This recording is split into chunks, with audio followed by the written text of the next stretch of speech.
Yo, what is up, everybody? Welcome back to your dainty Monogatari. Tonight we're on Nekomonogatari Kuro episode 2. Yeah. Okay. So last time, what happened? A great question.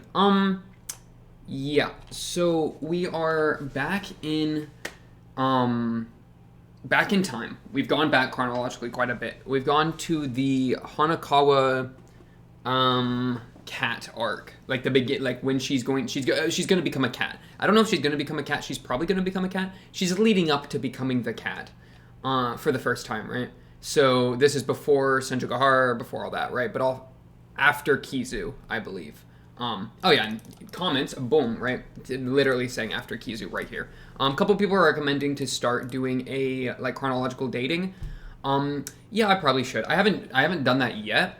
Because right now I'm pretty solid on it, but yeah, I should probably do that. I need to up my notes game. My notes game is not the best. I pretty much just dedicate as much as I can to memory and then just coast to the rest. But you know what? Maybe we should use notes a bit more.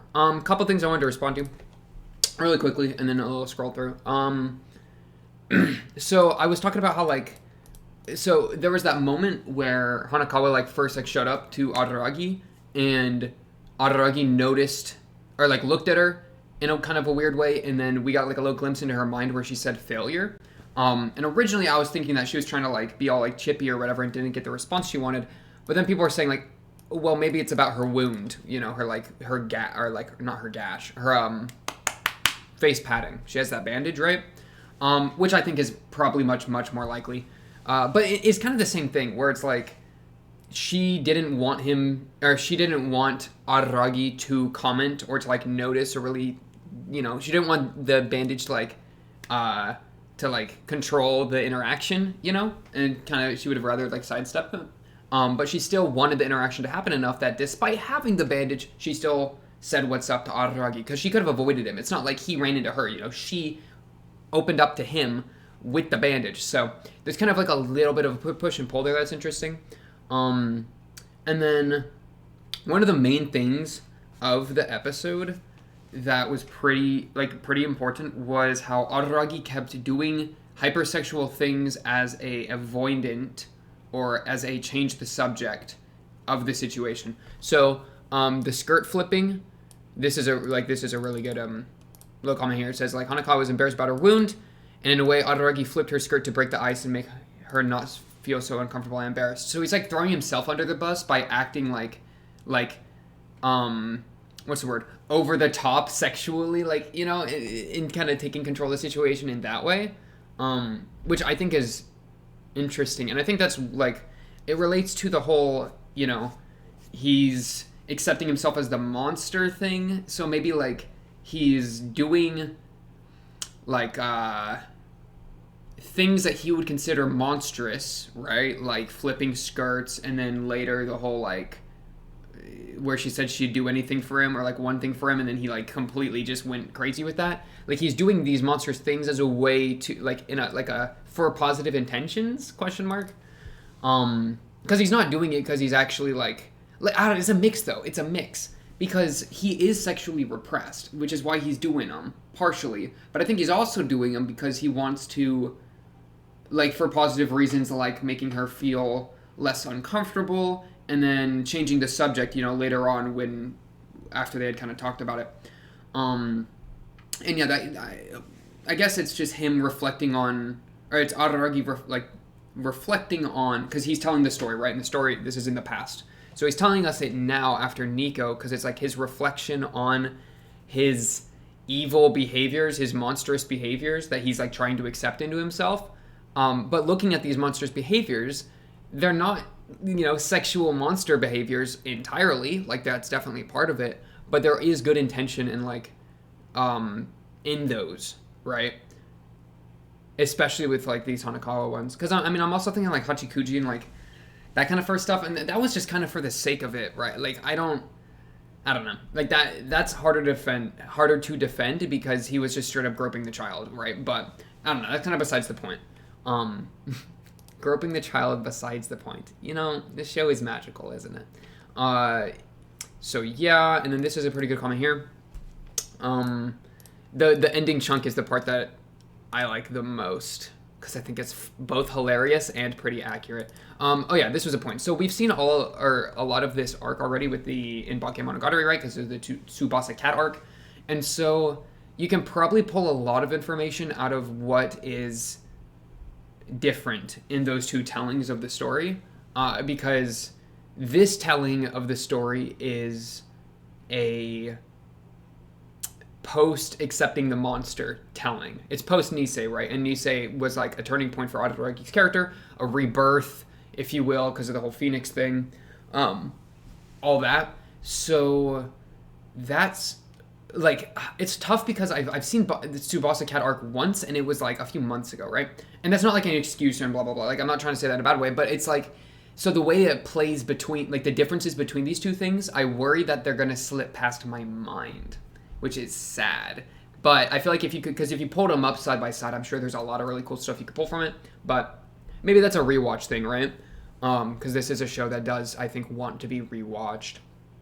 Oh my man, why does my throat already hurt? I did go to Brahms, got myself a little chocolate shake. Maybe it's because I'm drinking chocolate shakes instead of water. Okay, so yeah, and so yeah, instead of like ignoring the so there's like a couple things. It's like, so this here says, he derails the conversation to distract both of them from dealing with the subject matter, the abuse. Instead of hiding it, he goes towards the other extreme, exaggerating the badness of his own behavior. And then it's kind of all just a trick, right? Because he's like, oh, I want to lick your wound. And it like feels creepy, but then it's like, oh, wait, he is actually just healing her. So this is a consequence of trying to accept that he sees himself as a monster. It's just interesting because like his idea of being a monster is doing bad things for good intention, I guess. Because like he heals her. He doesn't do anything bad here. He's just pretending to do something bad for good reason.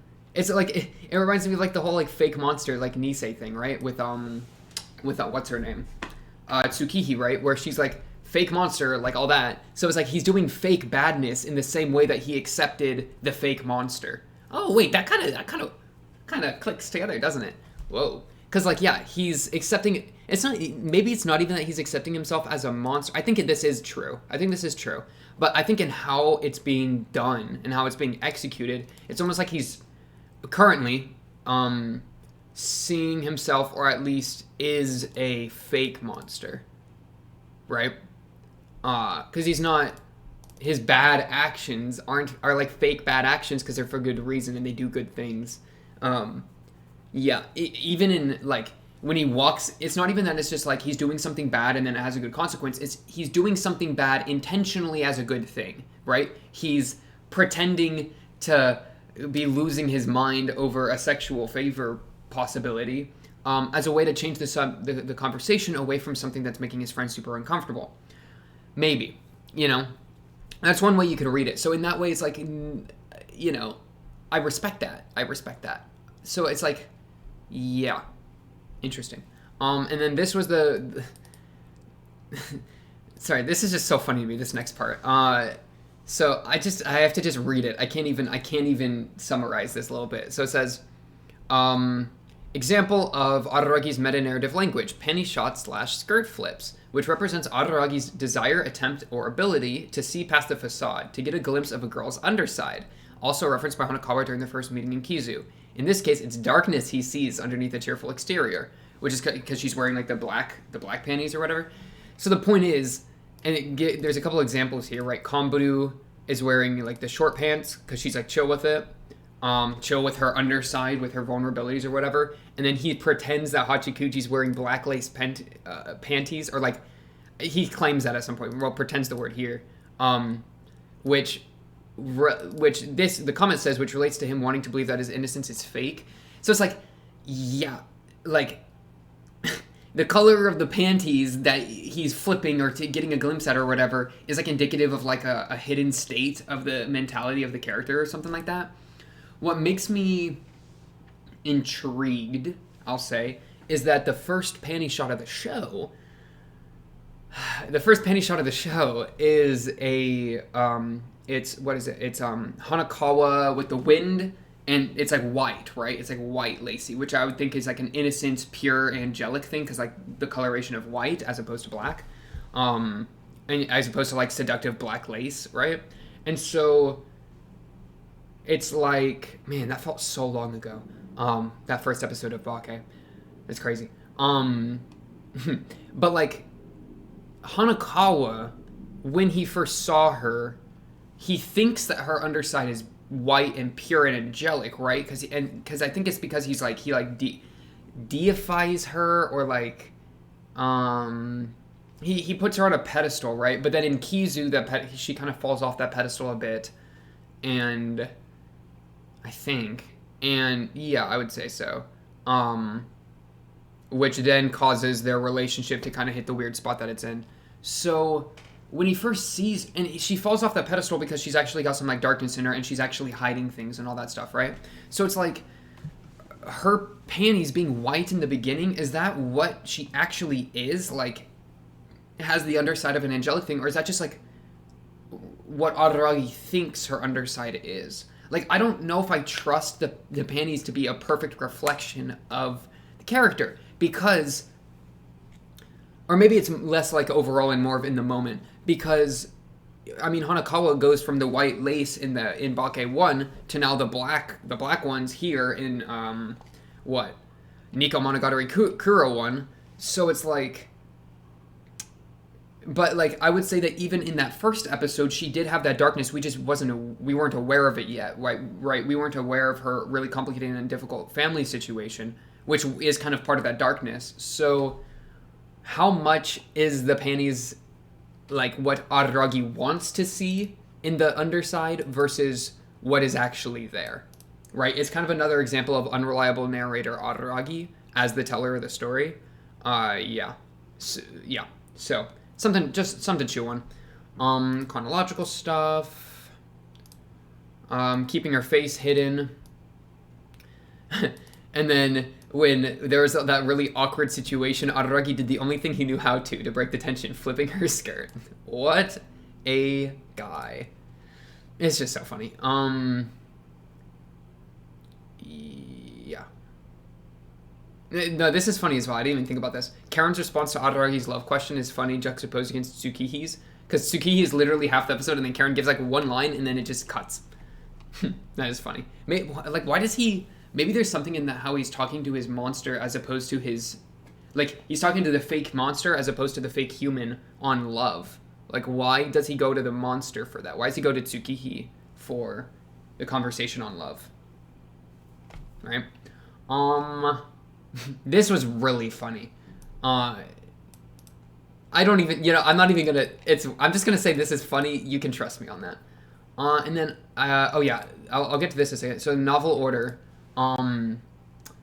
I kind of like the idea of doing the novel order, because that seems like closest to author intention, and I am a fan of of author intention quite a bit. Also, like, it being a little more uncommon, I think is kind of fun, because people are saying that, like, most everybody does anime order, I'd vote for novel. I think that's kind of a cute idea. Give like kind of a unique spin a little bit. And since it has backing up with novel intent or with author intention, it feels pretty good, I think. But also, it's hard for me to comment on it because I'm the guy that hasn't seen the show yet, And then this I did respond to in a reply. I just want to point it out. That's like I thought this was important enough to respond to with a written out reply, and I spent a decent amount of time trying to making that.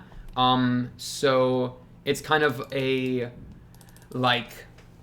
I don't even know how much I'm trying to talk about this because I literally have the reply here. Maybe pause and read this if you want. Here's the top half, here's the bottom half, right? It's kind of like how much should the discussion be based on Monogatari as opposed to personal views that are responses to Monogatari. Yeah. So it's a balance thing. It's definitely a balance thing. And we're always trying to find a better balance, right? And it's kind of a weird thing with just this format in general, where I make a video, I put it out, people respond to it, blah blah blah. Where it's not like I am talking and I'm getting immediate feedback. So this kind of criticism or whatever you want, response might be a better word, because I'm not sure if whatever. This like getting a response to bounce back off it can be helpful. And yeah, I don't hate anything they're saying. By the way, let me just make that clear. That's the most important thing here. I don't hate the Confucianism philosophy. It's cool. It's sick, right? It's kind of a thing on I was born in America, right? United States of America. Super Western thought, was raised very like with Western thought, blah blah blah. Confucianism is obviously a very Eastern philosophy. There's the whole like individual with Western versus more like communal community thing with Eastern. Like there's like a bunch of cultural differences. It's a philosophy I've never interacted with before. Yada yada yada. So when they start like throwing some stuff out, which they don't even go super deep into Confucianism as a whole, I don't think. I might be wrong, but like of course they were talking about fundamental good and fundamental evil, right? That's kind of what I was responding to the most. Which, yeah, I'm trying to respond to that specific idea, not the philosophy as a whole, because I haven't read the philosophy as a whole, and I don't even think the show necessarily is trying to do stuff with the whole philosophy. But like this specific part of the philosophy, fundamental good, fundamental evil, that is something that I do have opinions on and like takes on. But those takes for me on fundamental good versus evil comes from like religious studies, blah blah blah. Because I was raised a denomination of Christian, right? So I've played with these questions before, so I wanted to kind of throw some stuff out, give some responses to them. But keeping in mind the difference between Western and Eastern thought, culture barrier, and then the entire philosophy barrier.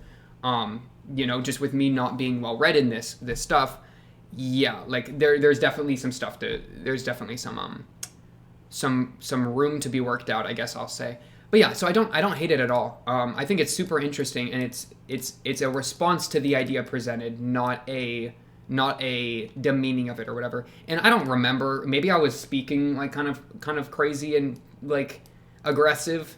I can have a tendency to get aggressive about things that I care about, right? Like, and I think philosophy is cool, so I get pretty passionate about it. So. Maybe I get a bit argumentative, and so it can come across a bit weird if I'm getting argumentative and I'm not arguing with anyone, so it looks like I'm like taking a stand. No, like that's just kind of how I'm used to the dialectic, right? But yeah, so I don't know about this stuff overall. I'm interested in it. I don't hate it at all. I don't hate ideas. I don't hate philosophy, right? I think it's cool. Yeah. So response here. That was the part about like hating it or not was very important to me to clear up. That like I don't hate. You can disagree with something without hating it, right? Like that's such an important thing to be able to do. And I don't even like, while I do disagree with some of the specific ideas on fundamental good and evil, I'm open to having my mind changed, and I'm open to like a great story being told from that idea. But yeah, basically I'm on Oshino's side. You ever think? Ashino is enlightened. Okay. Did I have crowbar? Why are you crowbarring me? He literally gets like almost murdered by his little his monster, man. And this is like a The Ring reference, right? I think it's a The Ring reference. She's scary, man.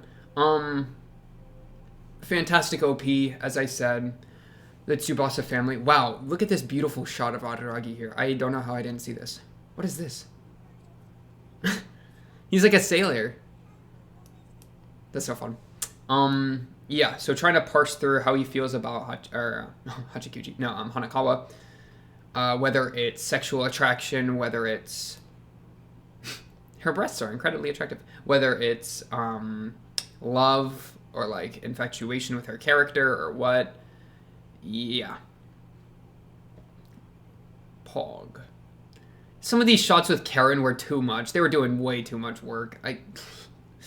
Yeah. So Shinobu is in his shadow.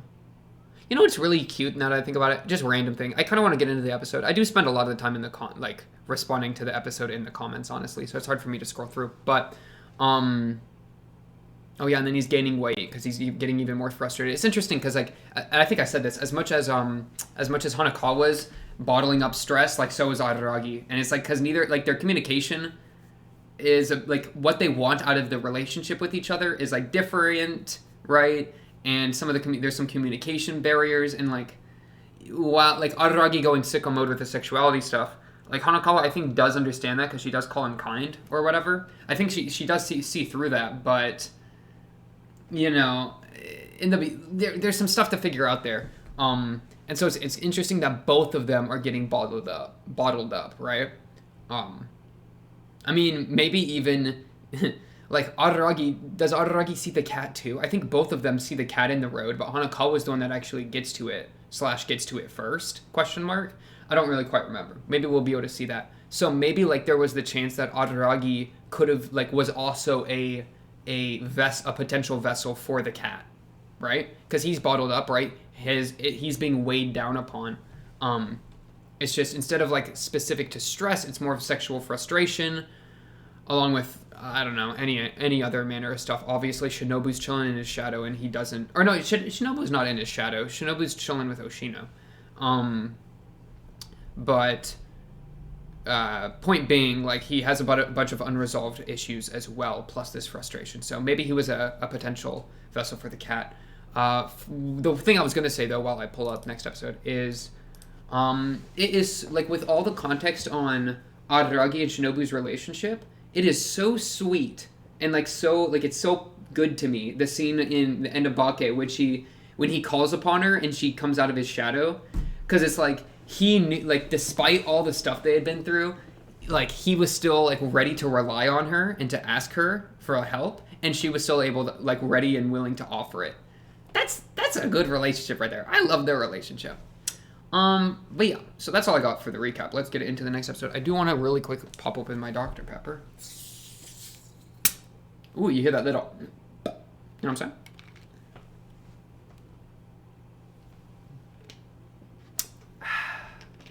Wonderful. Man, this show, like, requires me to be in, like, a specific wavelength to watch it sometimes. This is not a show that I can just, like, be like, oh, I need a show to watch. Let me put up Monogatari. No, like, I gotta be, like, locked in, I feel like, to even have any idea what's going on. But you know what? That's kind of part of the fun, right? It's definitely more of a roller coaster and experience than a lot of other shows, which is great. So yeah, episode 2. Let's get going in 3, 2, 1. Bang! La Luna.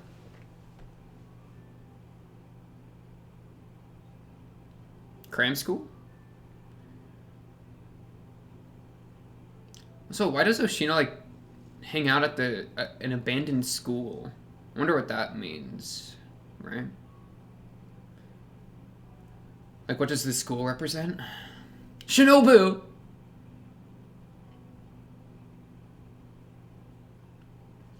Yeah, unresolved issues with Shinobu, right? Does he have donuts in the bag? Aww. Oh, I think he bought her donuts.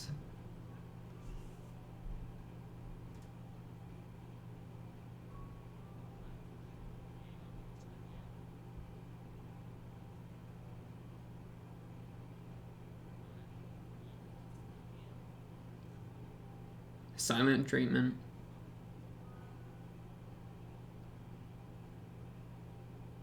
She just wants the donuts. She just wants the donuts, man. She's not even trying to get a bite of the Araragi pie. She wants a bite out of that golden... What's it called? Golden chocolate? I forgot her. Wait. Moon. Why is this taking place at night? Tsukihi Phoenix. Night. Monster. The monster comes out at night. Vampires come out at night. So many themes. No, let me calm down.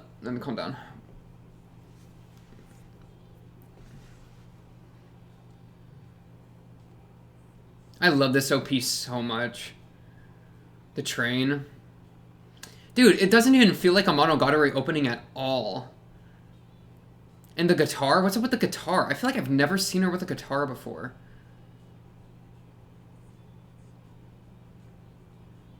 I mean, it's kind of like a nomadic wanderer type, which is like what she wants to do, right? She wanted to, like, spend time around the world.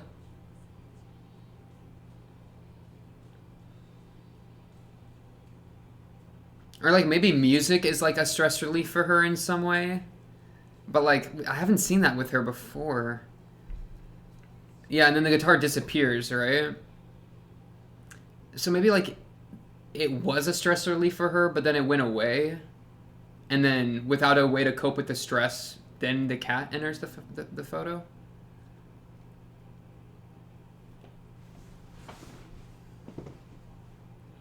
she, donuts. She wants the donuts. No, she wants the donuts. Dude, she's drooling. Wait, she looked like a Powerpuff Girl. She looked like Bubbles.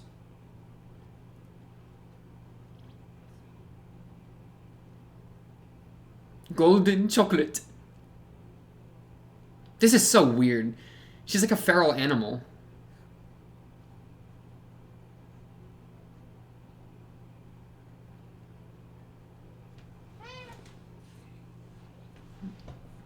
Sit. Oh, now she's a dog.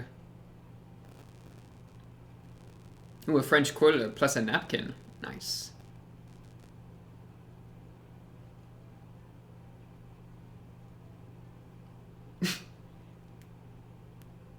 He's actually teaching her tricks. This is so weird. Oh, she ate the napkin.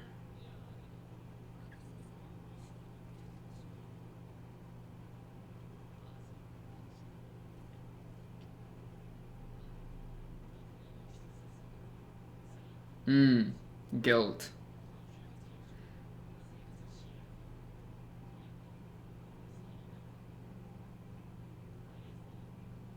Dang.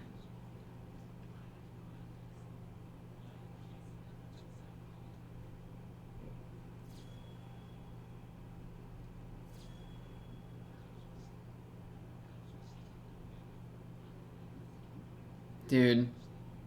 Imagine just randomly generating the watch order. That'd be so funny.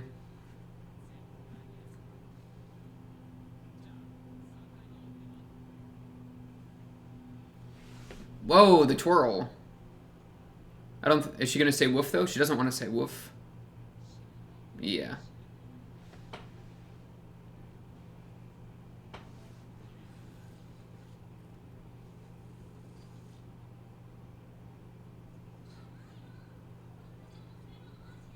Is this her inner thoughts? Did she really... Oh, you're imagining it. Okay. What is up, Oshino?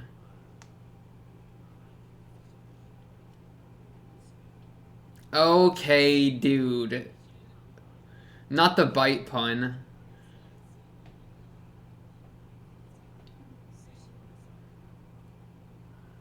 What do you mean, what else do you say? We know that her mental age didn't.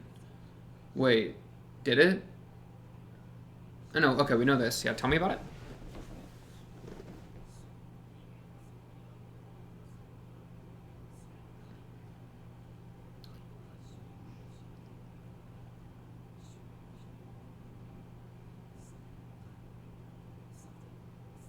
And you think that she's a feral creature, so she acts like it, I guess.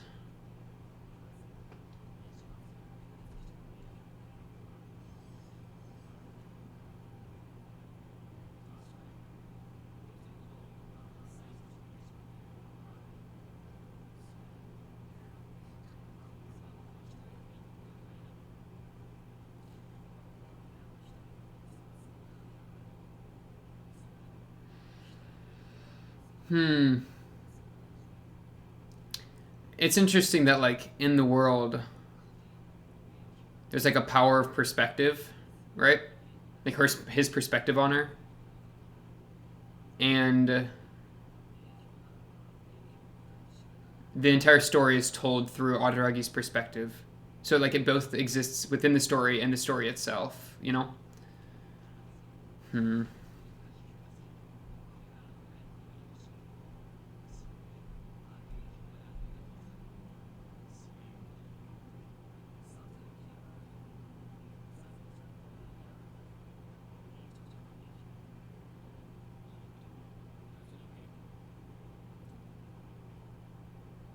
He did promise not to tell her or tell anyone.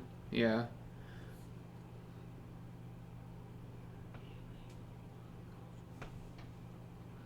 Oshino's built different.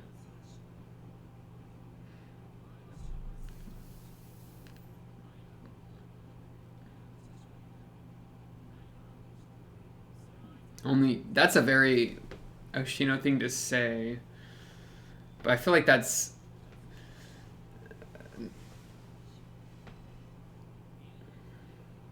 ooh, okay. Okay.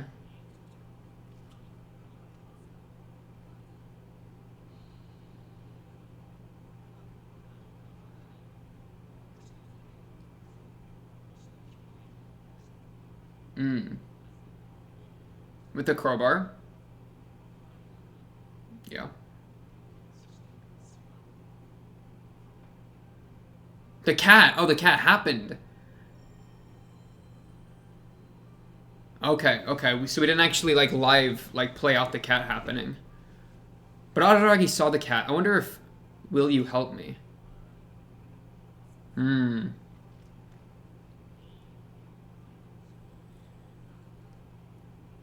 I wonder if him seeing the cat is enough for him to, or is like because, what is happening? These lines are scaring me. Is because he was repressed, right?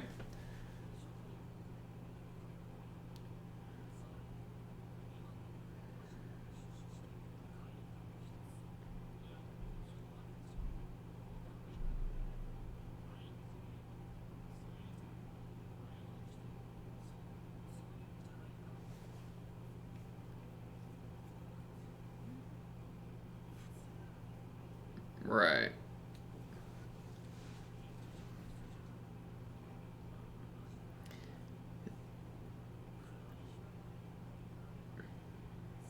All these desks balanced on each other are so crazy.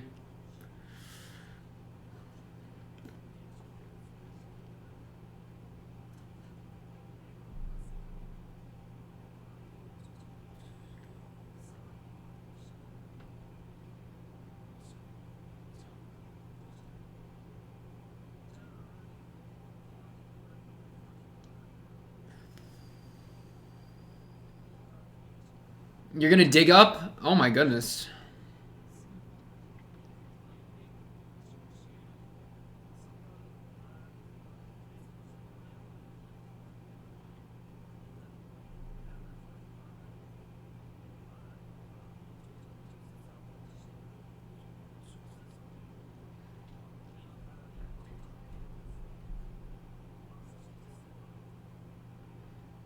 Gonna sort it out.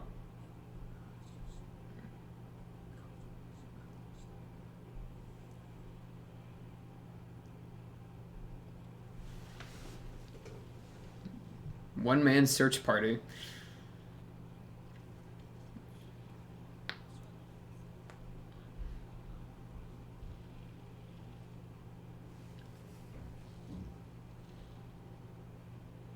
What are they spelling out? Oh, there's the cat and a dead guy. Or a drained guy.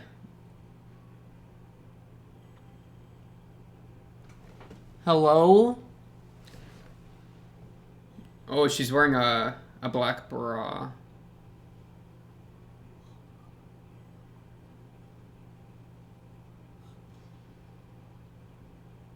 Yeah, it was the same panties. That's so stupid. I would recognize those anywhere. Okay, dude.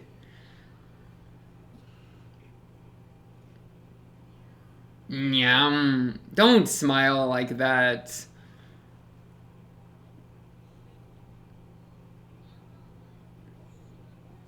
My measters? Okay, dude.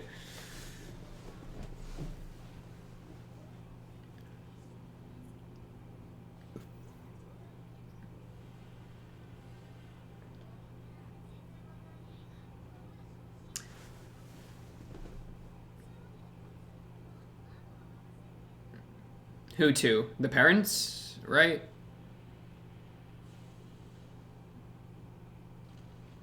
They're not dead, right? They just got drained. Oh, wow.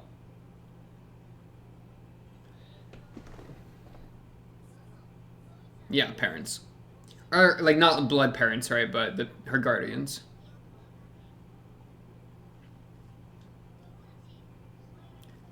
I'm not friend with you, cat. I'm friend with your master. There's a difference. But okay.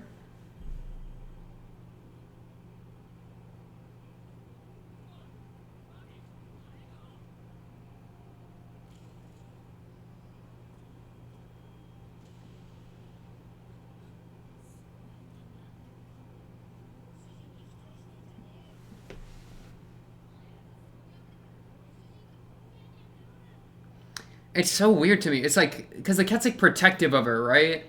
Ah! But it's like kind of sweet, you know? Like, I kind of like it. But obviously, she just ripped his arm off. Ah, yeah, ow. A bit of an understatement.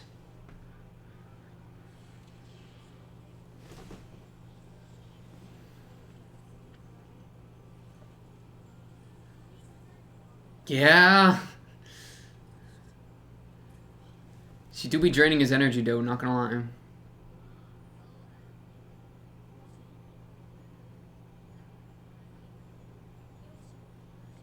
Hmm. She doesn't even need herself. That's a good line. Dang, it reminds me of dissociative identity disorder. Or my very limited understanding of that, you know?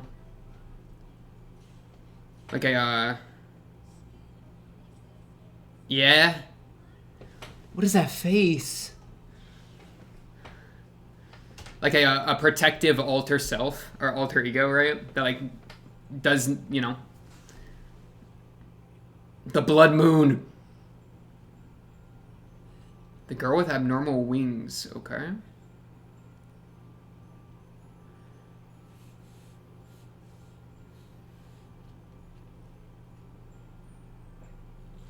He just attached it back.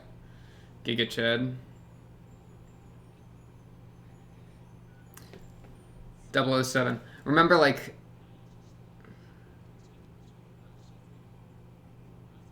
Okay, good move. Yeah.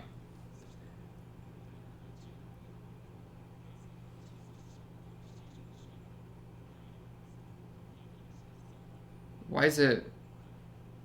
Oh, nice. You got that quick evaporate.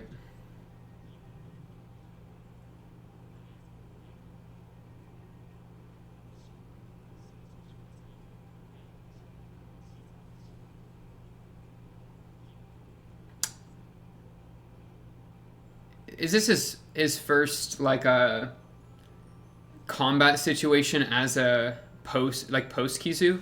Because if so, right, like, it would be taking longer because he's not as much as of a vampire, right? So, like, the ability would be lessened. I think that would be the case. So maybe he's, like, unaware of that at this point. What's up, Shinobu?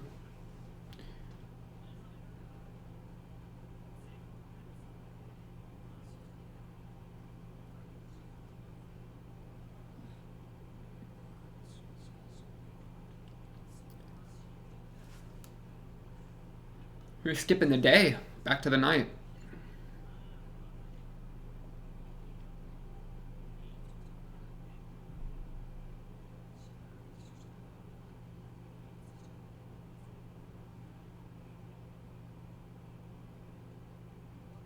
I wonder if Shinobu, like, is... Good question. I didn't even think of that. Oh, was she helping? Aww. She does care.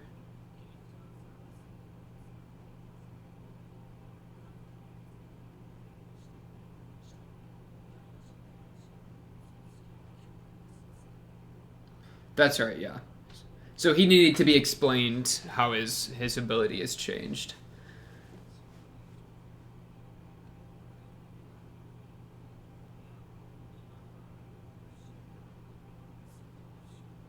Oh, was your energy drained as well?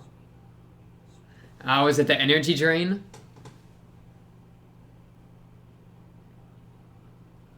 The matchup. The matchup. The matchup! Compatibility!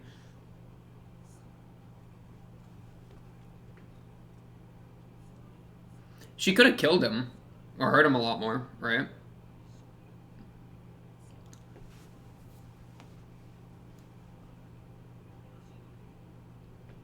Yeah.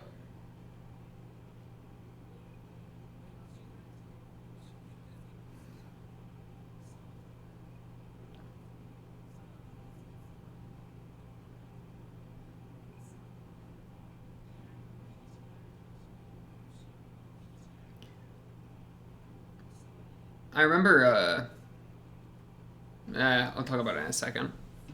Is the tree in the cram school the tree that Araragi, like, became in Kizu 2? That'd be crazy. If so, I hadn't put it together until just now.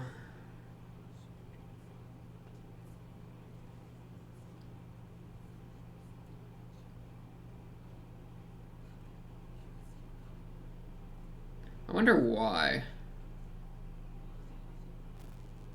Why vampires are like the top dog? Hmm.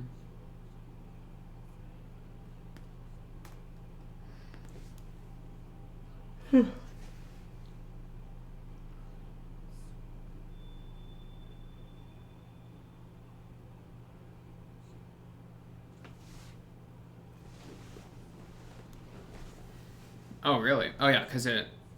Yeah.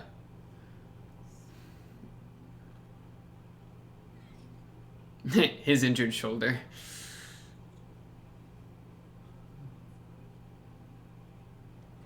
Stop touching him!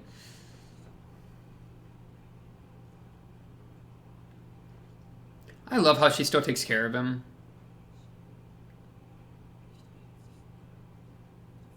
Oh. Well, yeah, that's also true. Yeah. But it's still... True. Yeah. Yeah. Which is what you were... You didn't want her to die. No, that's true, though. Hey, got him there, though. Hey, he kind of got you, Oshino.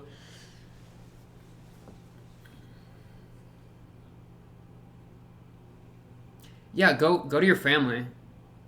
You little family ignorer. 146 missed calls. Yeah, so care about him back. True.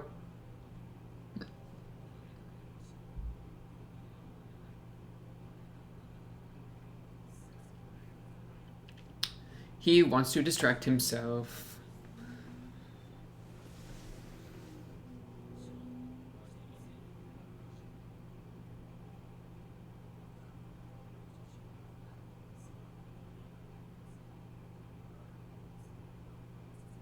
Oh, thank you, Ishino.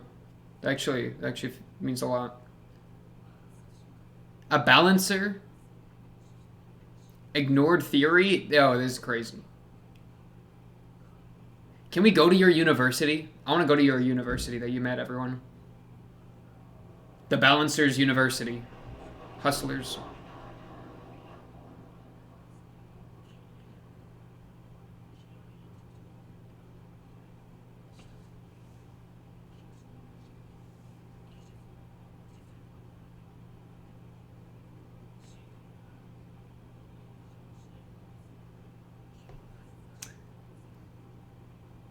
We do know, though, that Shinobu gets the dub.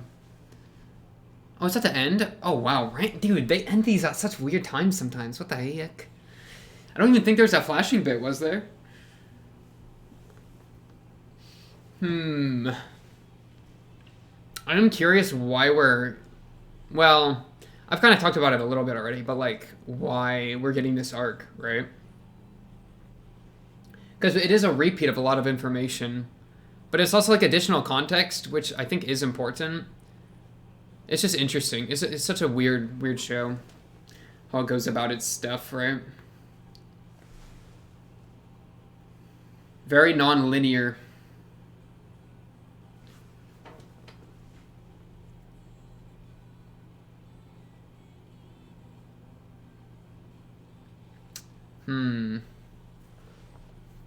I'll let it play.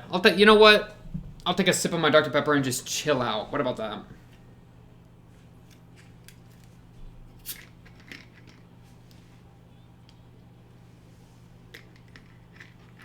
He literally turns into the bike, man.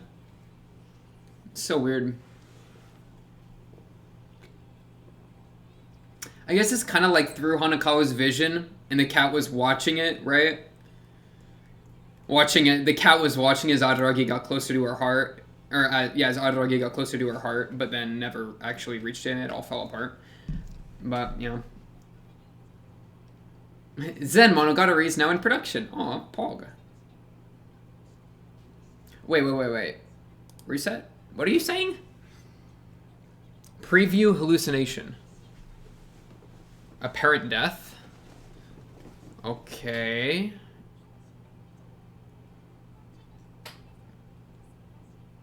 Okay. Yeah. You play dead. It's kind of stupid. That's what you're supposed to do with some bears. Wait, what is it? Like, do it when an oddity is after you and death walks onto the stage. Pretend to be dead. Yeah, Shinobu literally is just standing on the cat. And there's eggs, and the sisters are watching. Did the sisters watch? I don't think the sisters watched this. That'd be crazy if they actually did, if they watched that, because that would have been oddity stuff, but no, they weren't aware of that, pretty sure. But yeah, Shinobu the champion. I was just saying, oh yeah, if it's like, how is it, if it's brown, if it's brown, lay down, if it's black, fight back, something like that. I think black bears you're supposed to fight if you really need to, but brown bears you just give up. And then if it's a polar bear, you're just done. You're just dead. You don't. Yeah. That's GG. Polar bears are OP. I think. Don't trust me. Okay, look it up. Look it up next time you're getting chased by a bear. Don't pull up this video and check what I said. No, look it up on Google. It's kind of weird. Like, I feel like I already knew most of the stuff that happened because it's just the same stuff, right? And it's interesting that like that Cat Hanakawa is like pretty cordial and like pretty chill with Adaragi. It's only until he said wait that she got aggressive, and then all she really did is rip his arm off and drain him, which I guess is pretty bad because I don't know if the cat is fully aware of you know, his ability to survive that kind of injury, but yeah. The whole balancers thing, Oshino has a balancer and like theory. I mean, that we kind of were getting more aware of that with Kagenui and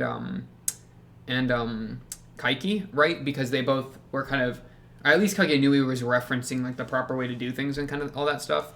So for him to verbally say like, I'm already going against principle, and for you to get hurt, like that means I've kind of screwed up already, and I wish I could, like, I should apologize to your parents.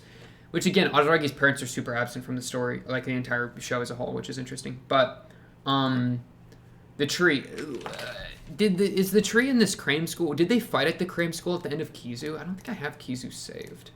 No, I do not. I only have Nisei. That'd be interesting because they have such a nature overtook the crane school theme, you know. So it would be cool if, or that could have been the case that Adaragi was like the reason for that. But honestly, my memory is not serving me well in this instance, and I would have to actually look up Kizu and rewatch that, which I might if nobody knows. I'll just pull it out myself. But yeah, Pog. Oddities. Okay, so I guess one of the biggest things is that like Shinobu is acting like a feral animal because like that's kind of what he expects out of her, or more so that he expects her to have mentally regressed potentially, and so she kind of has. In which case, her becoming verbal again after proving herself through action to him, that keeping him alive, her becoming verbal again, and then them like talking, and maybe him meeting Hachikuji as well changed his expectation on what like just because she looks like a little girl doesn't mean that she is, and that she can be an adult, which is why she starts acting like an adult.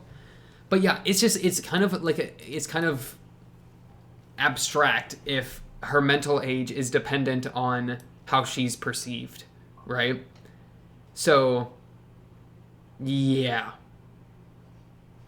Because Oshino just straight up says, like, pretty much that it's true that her mental age reverted. Because, and then he explains it's because that's what was expected out of the people that know her.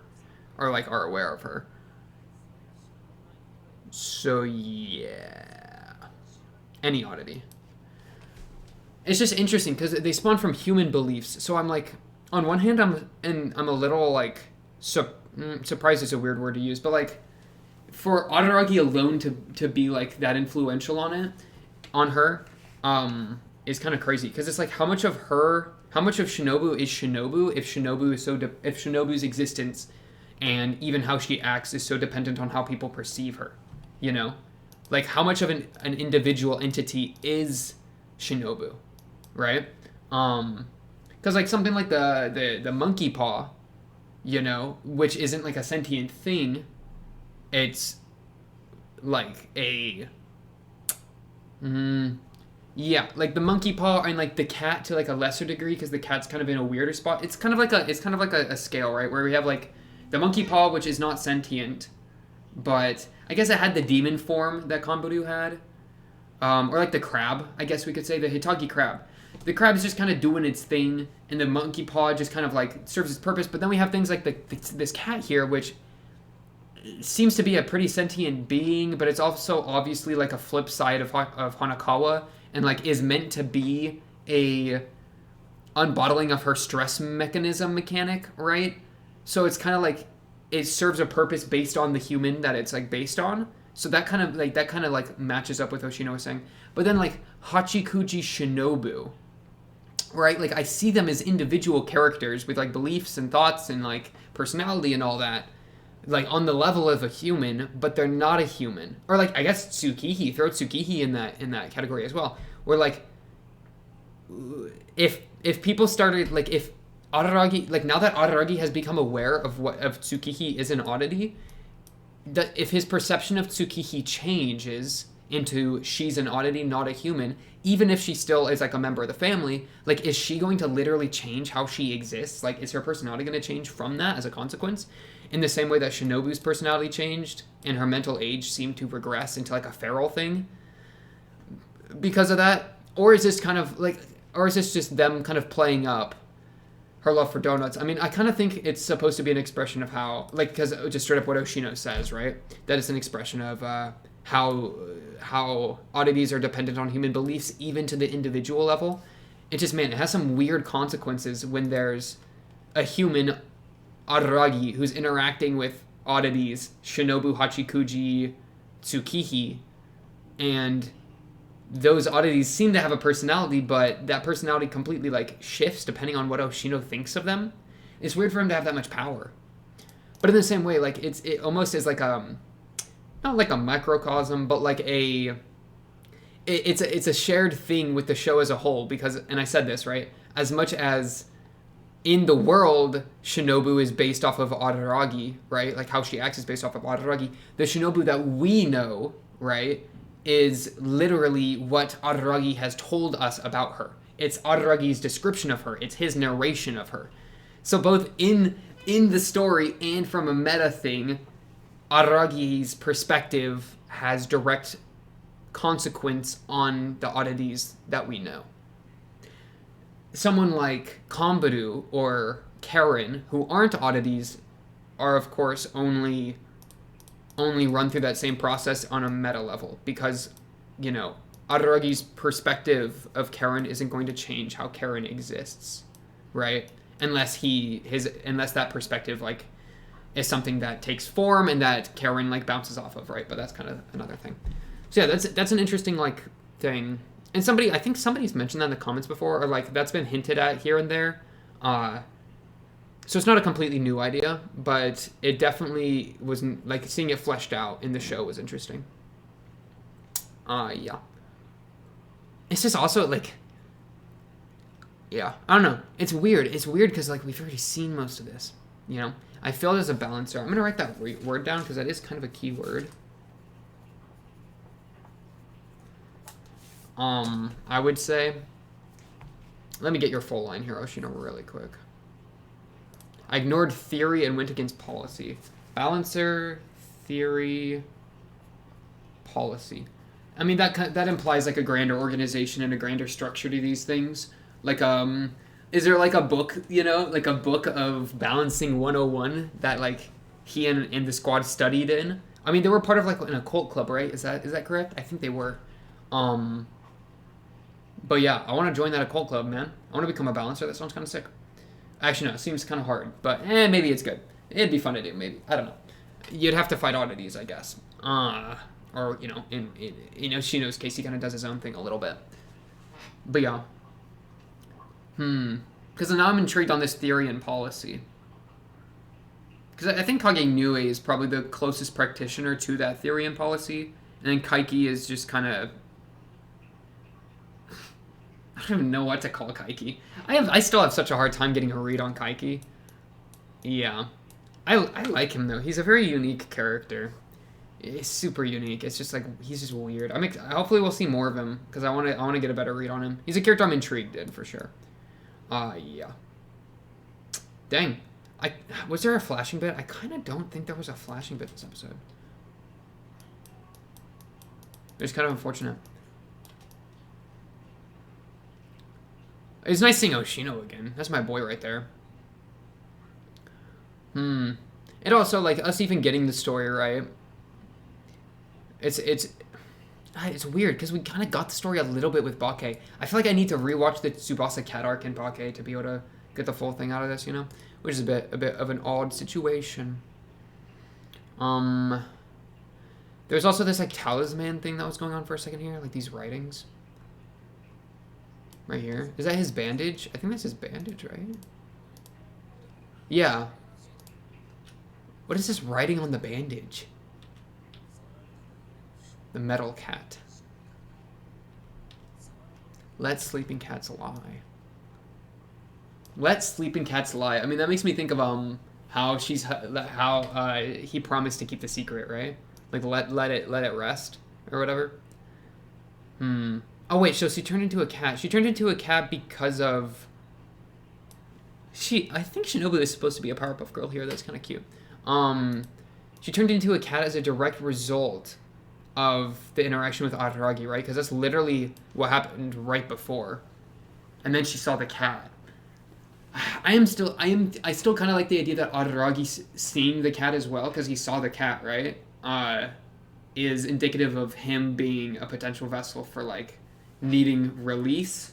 For him, though, it's a lot more based in sexual than stress, which is probably why it ended up, like, going with why it and Karen, and by Karen I mean Hanakawa, it and Hanakawa kind of, like, teamed up. Though Hanakawa just buried it. Like, what if Araragi buried it? What would have happened, I don't know, man. I don't even know if he, like, maybe there's, like, some fate thing going on a little bit that, like, he just, with the two of them there, it was meant for Hanakawa or something. But no, they're kind of, it's just so weird, because, like, oddities are reflections of like, human things in one sense, and they're also directly based off of human belief, but they're also kind of their own thing, right? It's a very, very odd kind of situation with them. Honestly, though, that's all I really got for this episode, I think, of Nekomonogatari Kuro 2. On to the next episode, Nekomonogatari Kuro 3. Bleh, this freaking show, man, these titles. But yeah, of course, if you made this far into the episode, I do appreciate it, because not that many people do. If you like the video, subscribe. If you're new, blah, blah, blah, you already know how it goes. Comment down below if you need to say about the show or anything, really. Or join the Discord and talk to me or other people about the show there. But until then, until the next episode, that's all I got for tonight. I'll be seeing you then. Peace.